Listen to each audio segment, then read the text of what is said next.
안녕하세요. 역대기 상하 첫 번째 시간입니다. 오늘도 말씀 잘 읽으시고 지난 시간에 했던 열왕기 상하나 사무엘 상하와 겹치는 부분들도 있지만 역대기 상하에만 주시는 또 하나님의 은혜들을 같이 살펴보고자 합니다. 역대 상하의 뜻은 히브리어 제목 디브레 하야밈 나이들의 사건들을 연대기 같은 뜻이고 헬라어 70인역 파라 레이 포메나 생략된 것들 보통 이제 사무엘서와 열왕기서의 내용을 보충한다는 의미로 이렇게 사용을 했습니다. 라틴어 벌게이트 번역본에는 거룩한 전체 역사에 대한 연대기, 그래서 영어에서는 이것을 크로니컬 해가지고 연대기라고 그렇게 번역을 했습니다. 우리가 역대기 이런 뜻이죠. 저자는 아마 에스라 또는 성전의 제사장들, 율법학자들이었을 것이다.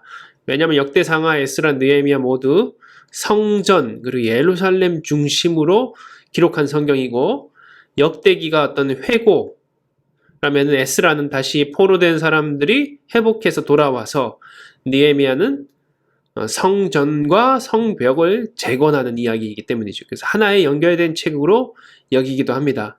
그래서 역대기부터 느헤미야까지 아담부터 BC 430년 느헤미야 시대까지를 다루고 있습니다. 아담부터는 족보에 대한 내용이죠. 바벨론 멸망 후 페르시아 시대에 돌아온 포로 공동체의 회복 과정 가운데 쓰여졌습니다. 근거가 바로 역대상 3장 17절부터 24절에 보면은 포로 시대 이후 다윗의 자손 명단이 기록되고 있는 것이죠. 그러니까 포로 시대 아마 이후에 기록된 것일 것이다. 그렇게 생각을 하는 것입니다. 시간 배경은 족보상으로 해서는 아담으로부터 다윗과 솔로몬과 남유다, 특별히 왕들에 대한 역사입니다. 그래서 페르시아 고레스 왕 칙령으로 돌아오기까지 역대하 36장 22절부터 23절이 그 칙령이 나오는데 그때까지를 다루고 있습니다. 바로 성경을 보면은 바사의 왕 고레스 원년에 여호와께서 예레미야 입으로 하신 말씀을 이루려고 여호와께서 바사의 고레스 왕의 마음을 감동시키심에 그가 온 나라에 공포도 하고 조서도 내려 이르되 바사 왕 고레스가 이같이 말하노니 하늘의 신 여호와께서 세상 만국을 내게 주셨고 나에게 명령하여 유다 예루살렘 성전을 건축하라 하셨나니 너희 중에 그의 백성된 자는 다 올라갈지어다 너희 하나님 여호와께서 함께 하시기를 원하노라 하랬더라. 여기서 이제 70년이 지난 후 포로가 돌아오는 것으로 끝나죠. 그래서 이것이 바로 아까 얘기한 것처럼 에스라하고 연결이 됩니다. 에스라 1장 1절 2절에도 아까 그 역대하 마지막에 그 부분이 그대로 똑같이 기록되어 있죠. 예레미야의 예언이 무엇이었습니까? 예레미야 29장 10절에 보니까 바벨론에서 70년이 차면 내가 너희를 돌보고 나의 선한 말을 너희에게 성취하여 너희를 이곳에 돌아오게 하리라. 이 말씀이 이제 성취된다는 것이죠. 구약 성경에서 역대 상하의 위치는 어디냐? 그리고 구약 성경 특별히 역사서를 17권이라고 얘기하지 않았습니까? 창조 시대를 다루고 있는 것이 창세기 1장부터 11장, 족장 시대가 12장부터 50장, 그리고 모세 시대가 출애굽기, 레위기, 민수기, 신명기 이 5권을 역사서 중에서도 토라라고 했죠. 모세 오경. 그리고 사사 시대를 다루고 있는 게 여호수아, 사사기, 룻기, 사무엘 상하. 사울왕이 세워지면서 왕정 시대가 나오지 않습니까? 열왕기 상하 그리고 역대 상하가 이제 왕정 시대를 다루고 포로 시대는 에스라, 느헤미야, 에스더 다음에 다룰. 그래서 역대 상하는 바로 이 왕들의 시대. 사울왕이 이제 죽으면서 시작하니까 사울, 다윗 그리고 솔로몬 그리고 남북으로 갈라지는데 특별히 역대상하는 남유다의 왕들만 기록하고 있다. 그래서 역대상하와 사무엘상하, 열왕기상하를 좀 비교하면은 사무엘하와 역대상이 비슷한 부분들이 많습니다. 다윗 왕의 생애를 다루고 있고요. 사무엘하는 치세를 강조하고 성전을 강조하고 역대상은 항상 중심이 성전입니다. 계보가 없지만 1장부터 9장까지 계보가 나오죠. 그리고 밧세바 사건이 어떤 터닝 포인트라면은 사무엘 하에서는 밧세바에 대한 언급이 없이 기록되어 있습니다. 열왕기 상하와 역대하는 또 닮아 있죠. 솔로몬부터 바벨론 포로 시기까지 다루고 있습니다. 둘 다 역사적이고 어떤 논설적이고, 그러니까 역사적이라는 말은 역사의 내용들을 기록했다면은 논설적이라는 것은 기록하는 목적이 있는 것이죠. 누가 진짜 왕이었냐, 하나님을 따르는 왕이 진짜 왕이다. 이건 이제 해석하면서 기록한 성경이에요. 남북 왕조를 다 기록한 게 열왕기상하라면 남유다만 다루고 있습니다. 남유다만이 진짜 하나님의 이 다윗의 계보를 잇는 왕조다. 치세를 강조한다면 성전을 계속 역대상 하에서 제일 중요한 것이 성전입니다. 40명의 왕이라면은 유다 왕 21명, 선지자가 등장하고 선지자적 관점이라면은 여기는 제사장이 중심적인 관점. 왜냐하면 성전 중심이기 때문이죠. 자, 사무엘상하, 열왕기상하, 역대상하의 내용을 잠깐 간략하게 비교하면은 사무엘서는 사무엘과 사울과 다윗에 대한 내용을 주로 기록하고 있고, 열왕기서는 솔로몬과 남유다 북이스라엘의 왕 그리고 12명의 선지자 이야기가 은대기 순으로 기록되어 있죠. 특별히 엘리야와 엘리사에 대해서 많이 기록하고 있는 게 열왕기상하입니다. 근데 역대상하는 족보, 아담으로부터 해서 다윗까지 어떤 족보, 그리고 다윗, 솔로몬, 그리고 남유다 왕만 다루고 북이스라엘에 대한 언급은 없이 끝나는 것이 바로 역대상하의 차이입니다. 그래서 역대상을 간략하게 요약해 보면은 다윗 왕의 계보를 1장 1절부터 10장까지 다루고 있죠. 10장부터는 다윗의 통치, 다윗이 왕이 되고 사울이 죽으면서 언약궤를 예루살렘으로 가지고 오고 다윗이 승리하는 이야기, 성전 건축을 위한 준비, 다윗의 말년, 그래서 약 33년 정도의 기간을 기록하고 있습니다. 역대상의 초점은 다윗 왕이죠. 다윗 왕의 족보와 전쟁, 연설, 설교, 찬양 등이 기록되어 있습니다. 구체적으로 살펴보면은 다윗 왕조의 족보가 1장부터 9장까지인데 이 족보가 이 나무처럼 아담으로부터 시작해서 이제 쭉 어떻게 다윗까지 오게 되는지를 보여줍니다. 아담에서 솔로몬 왕까지의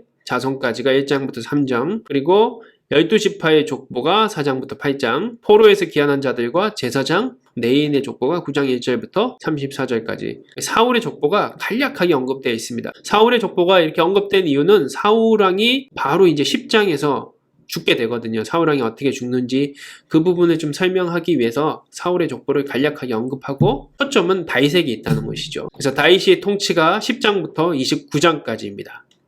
사울의 죽음과 다윗의 즉위가 왕으로 즉위하는 것이 10장부터 12장, 언약궤를 예루살렘으로 이동하고 하나님과 다윗의 언약이 13장부터 17장, 다윗의 군사적 승리가 18장부터 20장, 성전 건축을 위한 준비와 조직이 21장부터 27장인데 다윗이 하나님 앞에 제약된 인구조사를 하게 됩니다. 그래서 전염병이 돌고 한 7만 명의 사람들이 죽게 되죠. 그게 21장이고 또 물질, 또 지도자들, 특별히 성전의 제사장 같은 레위인들과 제사장 찬송 맡은 자들을 조직하는 것이 성전 건축을 위한 준비가 26장까지, 그리고 이스라엘의 지도자들, 이제 나라를 세웠으니까 지도자들을 어떻게 조직했는지 27장, 그리고 이제 다윗의 말년이 28장과 29장입니다. 성전을 마지막으로 준비하고 하나님께 감사기도를 드리고 솔로몬 왕의 즉위와 다윗의 죽음으로 끝나는 것이 역대상입니다. 그러니까 다윗이 죽으면서 끝나죠, 이제. 그래서 이 역대상의 키포인트는 다윗이고 특별히 다윗 언약입니다. 언약이라는 것은 하나님과 약속이라고 했지 않습니까? 인간의 맺은 언약과는 달리 약속과는 달리 하나님의 신실함 속에서 다윗과 맺은 언약. 역대기의 중요한 관점은 바벨론 포로에서 이제 페르시아의 해방으로 돌아온 공동체의 정체성 찾기로부터 시작하는 거죠. 그들이 찾은 정체성의 질문은 뭐였냐? 대체 우리는 누구이며 왜 포로가 되었나? 여기서부터 시작한 것이 바로 역대기 상하라는 것이죠. 그래서 여기서 중요한 것이 그래서 다윗의 언약입니다. 그런데 이미 다윗 왕조는 끊기고 후손들은 다 흩어져 버렸습니다. 포로들이 돌아왔을 때 마치 우리가 해방 후에 이씨 왕조들이 대가 끊긴 것처럼 다윗 왕조가 끊겼다는 것이죠. 돌아온 사람들이 더 이상 다윗 왕조의 후손들을 찾지 못했다는 것입니다. 그렇다면 하나님이 다윗과 한 약속, 바로 이 다윗의 언약은 사라져버린 것인가? 아니면 끝난 것인가? 어떻게 이해해야 되는가? 포로에서 돌아온 공동체가 거기에 대한 대답을 한 것이 바로 역대상하입니다. 다윗 언약이 무엇입니까? 한 가족을 택했던, 그래서 민족의 시작으로 삼은 것이 아브라함과의 언약이라면은 제사장 나라로 만든 것이, 민족을 택해서 출애굽해서 가나안에 돌아오게 한 것이 바로 모세와 맺은 언약이죠. 그 중에 한 족속 유다와 다윗의 집을 택하셔서 하나님이 또 언약의 약속을 맺는 것이 다윗의 언약입니다. 역대기 상하는 이 다윗의 언약을 중심으로 다윗, 솔로몬 그리고 남유다만의 역사를 기록하고 있습니다. 바로 이 다윗 언약의 계보가 남유다 그리고 돌아온 포로자 대부분이 다 남유다 사람들입니다. 중심으로 연결됨을 설명하는 것이죠. 모세 언약과 다윗 언약의 차이가 무엇입니까? 다윗 언약은 모세 언약을 대신하거나 폐하는 것은 아닙니다. 모세 언약은 이스라엘의 존재의 기초입니다. 모세 언약의 핵심은 하나님 앞에서 이스라엘이 어떻게 살아야 하는지를 알려주는 것이죠. 십계명과 율법입니다. 그래서 모세 언약은 우리가 법으로 친다면은 헌법 같은 것이라고 생각하면 편할 것 같아요. 다윗 언약은 그 위에 세워져 있는 법이죠. 모세 언약에 순종하며 판단을 받는 것이 다윗의 언약입니다. 따라서 다윗 언약은 모세 언약의 바탕 위에 세워진 왕국에 대한 하나님의 약속이다. 마치 헌법 위에 세워진 다른 법과 같은 것이죠. 다윗 언약의 핵심은 여호와가 다윗의 집을 영원히 보존하시겠다는 약속입니다. 단 조건이 있죠. 여호와에게만 예배를 드리고 여호와의 명령을 지킬 때. 역대상 17장 10절에서 14절을 보면은 그는 나를 위하여 집을 건축할 것이요 나는 그의 왕위를 영원히 견고하게 하리라. 나는 그의 아버지가 되고 그는 나의 아들이 되리니 나의 인자를 그에게서 빼앗지 아니하기를 내가 내 전에 있던 자에게서 빼앗은가 같이 하지 아니할 거예요. 전에 있던 자가 누구입니까? 사울이죠. 내가 영원히 그를 내 집과 내 나라를 세우리니 그의 왕위가 영원히 견고하리라 하셨다 하라. 또 역대하에도 내가 만일 내 앞에 행하기를 내 아버지 다윗이 행한 것 같이 솔로몬에게 하는 약속이죠. 내가 내게 명령한 모든 것을 행하고 내 율례와 법규를 지키면 내가 내 나라를 견고하게 하되 전에 내가 내 아버지 다윗과 언약하기를 이스라엘을 다스릴 자가 내게서 끊어지지 아니하리라 한 대로 하리라. 그러나 너희가 많이 돌아서서 내가 너희 앞에 둔 율례와 명령을 버리고 가서 다른 신을 섬겨 그들을 경배하면 내가 너희에게 준 땅에서 그 뿌리를 뽑아내고 내 이름을 위하여 거룩하게 한 이 성전을 내 앞에서 버려 모든 민족 중에 속담거리와 이야기거리가 되게 하리니. 그래서 남유다의 왕 선정 기준에서는 북이스라엘은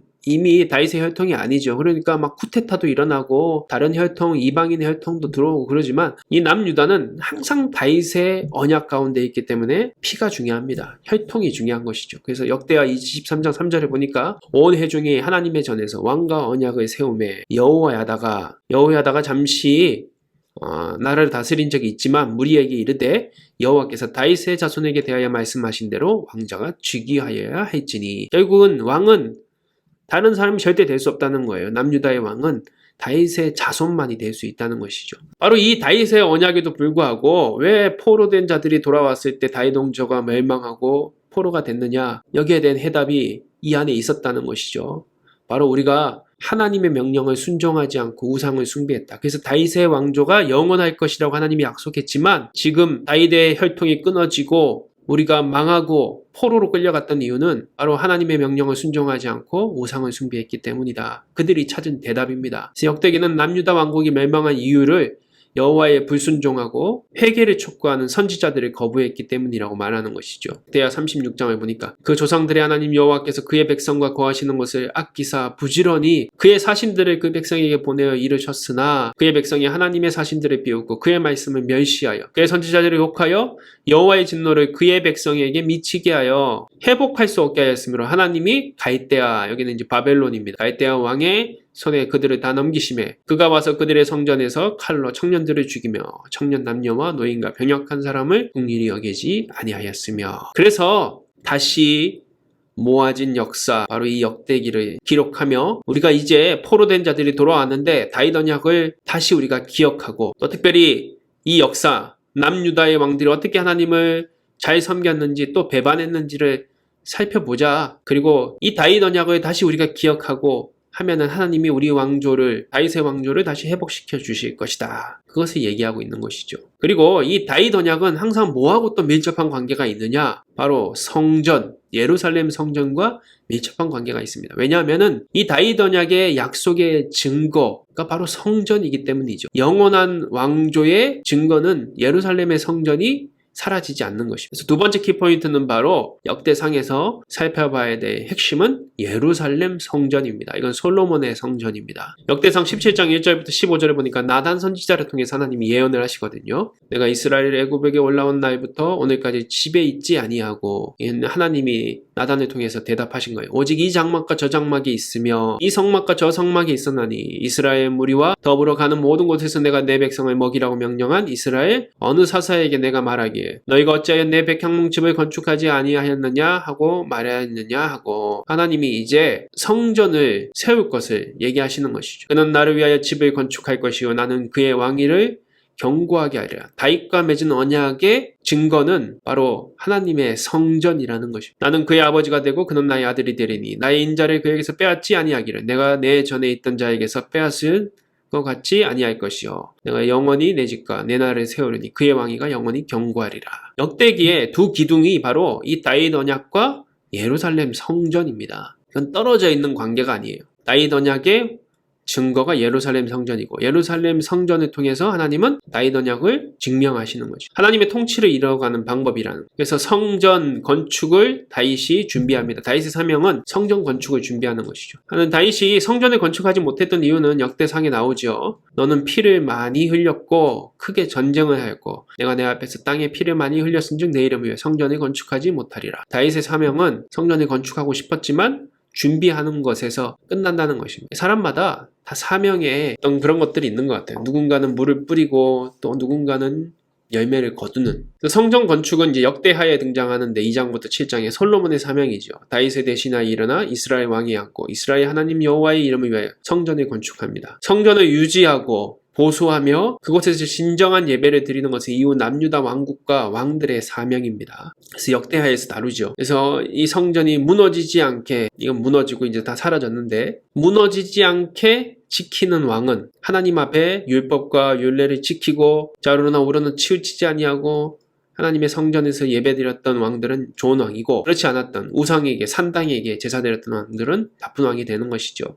그 기준이 뭡니까? 항상 예루살렘 성전. 성전에 변천사가 있습니다. 처음엔 성막이죠. 모세에 의해서 하나님이 성막을 만들게 하시죠. 그 다음에 솔로몬에 의해서 이제 성막에서 성전이 됩니다. 그리고 이것이 느부갓네살 남유다가 멸망할 때 다 파괴되죠. 그 다음에 포로된 자들이 돌아와서 세운 성전이 스룹바벨의 성전입니다. 스룹바벨이 유대인들 장로들과 건설하고, 근데 이것도 안티오쿠스 에피파네스 때 더럽혀지고 또 무너지죠. 그래서 예수님 시대에 세워졌던 성전은 사실은 이 솔로몬의 성전이 아니라 같은 자리지만 헤롯의 성전입니다. 스룹바벨의 성전을 헤롯 대왕이 다시 재건해서 로마에서 AD 70년, 서기 70년에 이것도 다 무너져 버리죠. 현재의 성전은 뭐냐? 눈에 보이는 성전은 없습니다. 결국은 그리스도가 임재하는 영원한 성전은 바로 예수 그리스도이고 그 예수 그리스도를 품은 우리라는 것이죠. 이것이 옛날 성막의 어떤 모형입니다. 여기가 이제 언약궤가 있고 여기는 지성소지요. 휘장이 있고 여기 분향단 그래서 여기 쭉 보시면은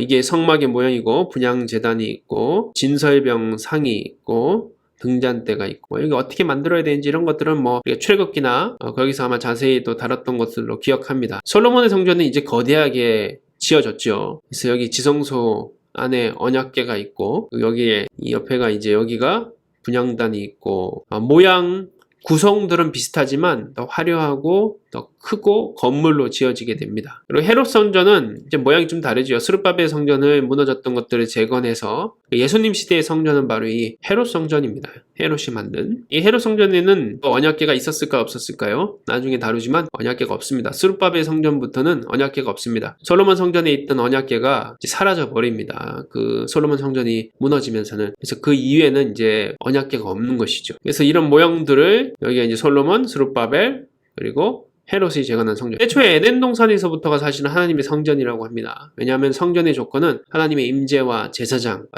된 아담이거든요. 지금 우리에게 진정한 성전은 예수 그리스도이고 그리고 너희가 하나님의 성전인 것을 알지 못하느냐 그렇게 말씀하셨죠. 우리 자신이 예수 그리스도를 믿는 우리 자신이 하나님의 성전이고 그곳에 하나님의 임재가 있다는 것입니다. 성전이 있는 곳이 예루살렘입니다. 예루살렘은 거룩한 성이죠. 다윗성이라고도 합니다. 성전과는 떨어질 수 없는 관계이죠. 바로 이 자리가 지금 예루살렘에 있는 성전터입니다. 지금 여기에 있는 것은 황금돔이라는 모스크, 그러니까 이슬람 사원이에요. 여기 있던 솔로몬 성전은 이미 바벨론 포로기 때 무너졌고 그 위에 스룹바벨 성전, 헤롯 성전이 있었지만 그것도 다 로마 시대에 무너지고 나중에 이제 이슬람의 지배를 받으면서 이 자리가 바로 성전이 있어야 될 자리인데 지금 이슬람 사원이 있는 것이죠. 이게 이제 성전터입니다. 예루살렘의 의미는 뭘까? 기독교, 이슬람, 유대교의 성지이며 히브리어로 역설적이게도 이 도시는 지금은 많은 분쟁이 있는데 평화의 도시라는 뜻입니다. 살렘. 킹덤 오브 헤븐이라는 영화에 그래서 예루살렘을 탈환했던 십자군 전쟁을 배경으로 한 영화인데 그때 그곳에 이제 떠나면서 전쟁에서 이 십자군들이 다 패하고 이제 다시 이슬람의 살라딘에 의해서 점령에 당하면서 떠나면서 물어봅니다. 살라딘에게 예루살렘이라는 게 뭡니까? 그랬더니 아무것도 아니라네 그렇게 얘기를 해요. 짧게 답하고 자신의 진영으로 발걸음을 옮기던 살라딘 이슬람의 지도자죠. 이내 다시 돌아서며 얘기합니다. 모든 것이기도 하지. 아무것도 아닌 것이기도 하고 모든 것이기도 한 아주 의미심장한 바로 그것이 예루살렘이라는 것입니다. 하나님의 임재가 있으면 그것은 모든 것이지만 하나님의 임재가 떠나면은 단지 오래된 수도이고 성일 뿐이라는 것이죠. 예루살렘 이전의 수도는 실로였습니다. 가나안 정복 이후 사사시대의 중요한 종교 정치적인 중심지고 엘리 제사장 사무엘 다 보면은 실로라는 곳에 성막이 있었고 거기서 이제 하나님 앞에 제사를 드리죠. 근데 블레셋과의 아벡 전투에 하나님의 언약궤를 뺏기게 되면서 이 실로는 쇠퇴하기 시작합니다. 그래서 이스라엘에게 수도는 단순히 정치, 경제, 문화의 중심지가 아닌 하나님의 임재이고 삶의 중심이었습니다. 언약궤가 뺏기면서 실로에서 이제 예루살렘으로 삶의 중심이 바뀐 것이죠. 영원한 것은 없습니다. 하나님이 촛대를 옮기기도 하는 것을 보여주죠. 실로는 이 지도를 보면 예루살렘이 여기라면은 실로는 여기 북쪽에 있습니다. 지금의 실로는 다 폐허가 되어 있습니다. 그래서 우리에게 영적 싸움이 없는 삶은 같이 패망할 수 있는 이런 것들을 보여주죠. 그래서 예루살렘 이제 역사를 보면은 예루살렘은 사실은 여부스족의 성이었는데 다윗이 뺏어서 다윗성을 만들죠. 예루살렘 곧 여부스에 이르니 여부스 땅의 주민들이 거기서 거주하였더라. 여부스 원주민이 다윗에게 이르기를 내가 이리로 들어오지 못하리라 하나 다윗이 시온 산성을 빼앗으니 이는 다윗성이더라. 그러니까 아무것도 없는 이스라엘 백성들이 지배하지 못했던 것을 다윗이 지배해서 또 이스라엘의 어떤 중간에 있는 중심지가 될 수 있는 지역적인 그리고 양쪽으로 골짜기가 있어서 굉장히 그 천의 요새 같은 곳을 예루살렘을 뺏어서 다윗성이라고도 불렀다는 것이죠. 그리고 바로 이 예루살렘 동쪽에는 아브라함 이삭을 바친 모리아산이 있습니다. 여기가 바로 성전을 건축한 곳입니다. 솔로몬이 예루살렘 모리아산에 여호와의 전 건축하기를 시작하니 그것은 여호와께서 그의 아버지 다윗에게 나타나신 것이요 여부스 사람 오르난의 타작마당이었더라.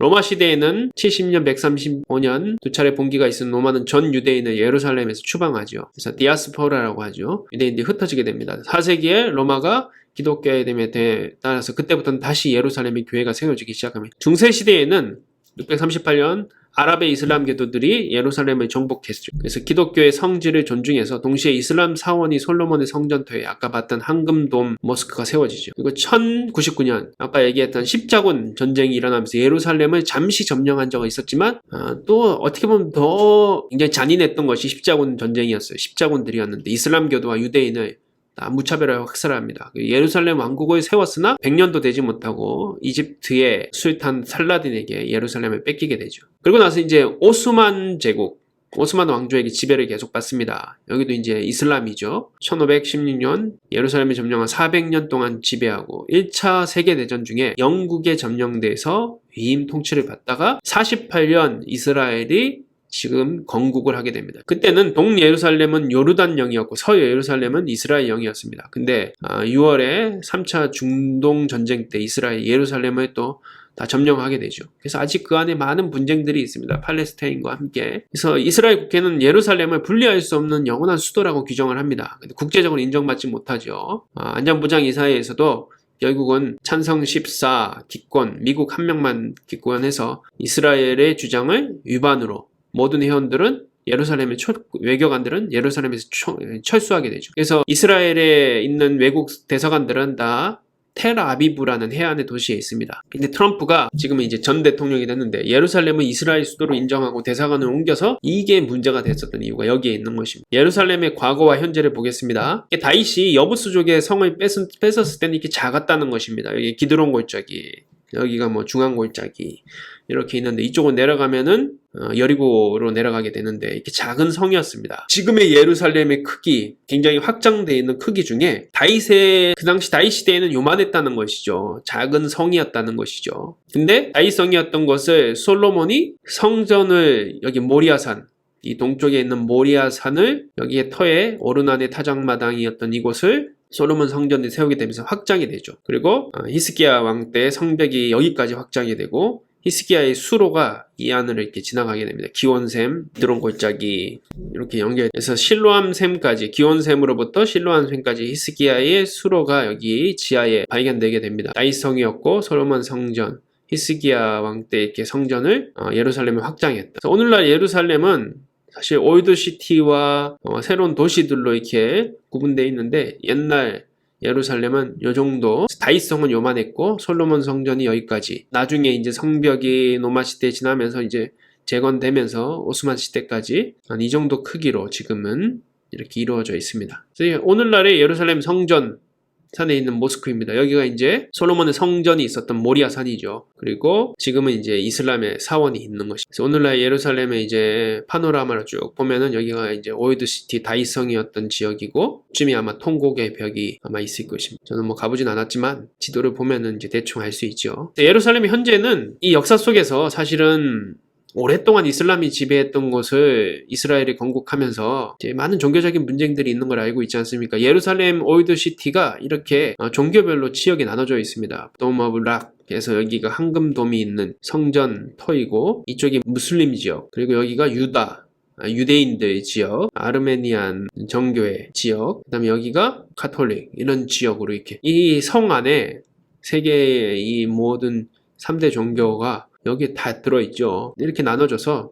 서로 다른 지역을 침범하지 않는 지역에서 살고 있다는 거죠. 성전 건축의 두 가지 핵심은 무엇입니까? 언약궤가 있어야 되죠. 언약궤는 하나님의 임재이고 레인이 있어야 됩니다. 그래서 역대상은 다윗의 일대기에서 언약궤를 예루살렘으로 가져오는 장면과 성전 지도자를 세우는 조직하는 것을 굉장히 많이 다루고 있죠. 이게 왜냐하면 성전을 이루는 가장 중요한 두 가지 요소이기 때문에. 지금도 유대인들은 다윗 왕조를 꿈꾸고 있습니다.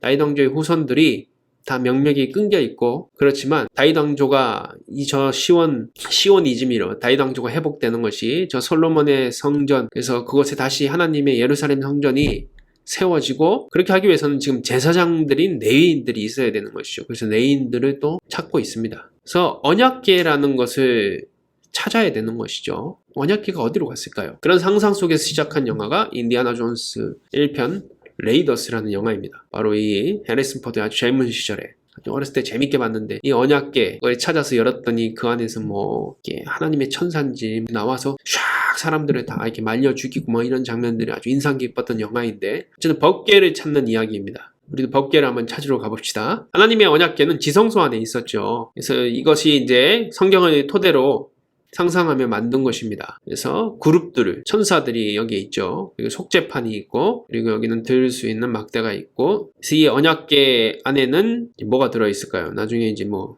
말씀드리겠습니다. 띵나무, 아카시아 나무로 이 언약궤는 만들어졌고, 그 위에 금으로 이제 입히게 되죠. 크기는 가로가 한 자반 1.5 규빗, 두 자반 2.5 규빗. 성막에 대한 지시를 하면서 특별히 성스러운 상자를 만들려고 하셨는데, 그것이 바로 언약궤이죠. 사막에서 구할 수 있는 조각목인 아카시아 시틴나무로 금으로 쌓고, 뚜껑 위에는 날개 달린 천사 형상을 좌우에 만들어 두었습니다. 이것이 바로 케루빔인데, 창세기의 생명나무 실과를 지키는 천사로 눈에 보이지 않지만 바로 이 언약궤에 생명나무의 실과가 있다는 것이죠. 그래서 그것을 지키는 불의 칼로 언약궤를 지키고 있습니다. 언약궤가 놓인 성막의 가장 안쪽은 지성소라고, 1년에 단 한 번 속죄일에 대제사장이 죄를 씻어주는 어린 양의 피로 속죄를 해야만 들어갈 수 있습니다. 그렇지 않으면 언약궤를 지키는 바로 이 케루빔의 불의 칼로 맞아 죽게 되죠. 그래서 대제사장은 자신이 죽었을 경우를 대비해서 밖에서 끌어낼 수 있도록 몸에 줄을 묶은 채로 지성소에 들어갔습니다. 언약궤는 지성소 안에 있고, 지성소는 바로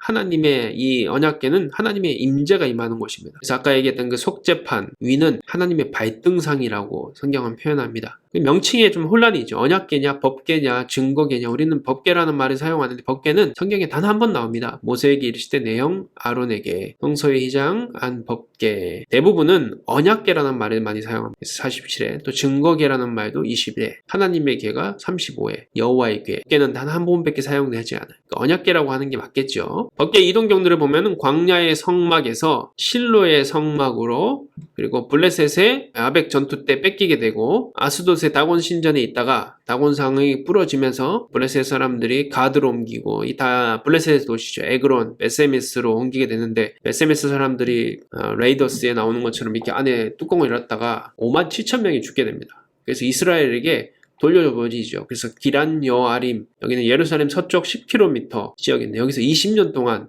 방치됩니다. 그래서 다윗이 다시 그것을 이제 예루살렘으로 가져오게 되죠. 바로 바알레 유다 기란 여아림의 아미나답의 집에 있던 것을 가지고 오다가, 그것이 우사가 이제 죽으면서 다시 오베데돔의 집에 잠시 머물렀다가 기브아 산당으로 가지고 가게 됩니다. 그리고 나서 솔로몬 성전으로 성전이 완성되면서 옮기게 되죠. 여호수아 사사시대에는 언약궤는 계속해서 실로에 있었습니다. 아까 얘기했던 정치, 경제, 그리고 장막이 있었던 것이 실로였기 때문에 기란 여아림에 있던 것을 다윗이 기쁜 마음으로 언약궤를 예루살렘에 옮기다가 실수로 아미나베베의 아들 우사가 만지게 돼서 결국은 죽게 되죠. 그래서 베레스 우사라고 그것을 부르게 됩니다. 그래서 다윗이 무서워하기도 하고 가져오는 것을 마음에 힘들어해서 오베데돔의 집에 두었더니 브레스 사람이 오베데돔은 언약궤로 축복을 받는 장면을 보면서 다시 레인들로 이제 수레가 아닌 직접 메어서 오도록 예루살렘을 이동하게 됩니다. 그래서 그때 깨달은 것이 바로 하나님의 언약궤는 수레에 싣는 것이 아니라 사람이 매야 하는 것이다. 바로 민수기에 있는 말씀에 다시 떠오른 것이죠. 민수기 4장 15절을 보니까 고앗 자손들이 와서 매일 것이요 그러나 성물은 만지지 말라. 그들이 죽으리라. 해막 물건 중에서 이것들은 고앗 자손이 매일 것이다. 이렇게 매야 된다는 것이죠. 언약궤는 매는 것이지 수레가 끄는 것이 아니라는 것이죠. 근데 이방인 사람들은 블레셋 사람들은 언약궤를 수레로 끌게 했지만 죽지 않았죠. 그들은 하나님의 백성이 아니기 때문이에요. 하나님의 약속을 했던 사람들이 아니기 때문에 하나님께서는 하나님의 백성이 얼마나 하나님을 신뢰하고 경외하는지 하나님의 말씀을 지키는 것으로 판단하시는 것이죠. 그래서 어깨에 매는 것은 결국 무엇을 또 뜻하냐? 하나님과 동행하는 것은 스스로 말씀과 동행할 때 힘들지만 어깨에 매는 영적 싸움이 있어야 된다는 것이죠. 그냥 수레에 싣고 가는 것이 편하게 하는 것이 신앙생활이 아니야. 어깨에 메고 걸어야 되는 힘들지만 그 영적 싸움이 있어야 된다는 것을 우리에게 말해줍니다. 다음 시간에 이제 만날 텐데요. 바로 목요일입니다. 역대상 하 2번째 시간 바이블 아카데미 그때까지 여러분 성경 꼭 읽으시고 하나님이 임재하시는 한 주간이 되시기를 주님의 이름으로 기도합니다. 감사합니다.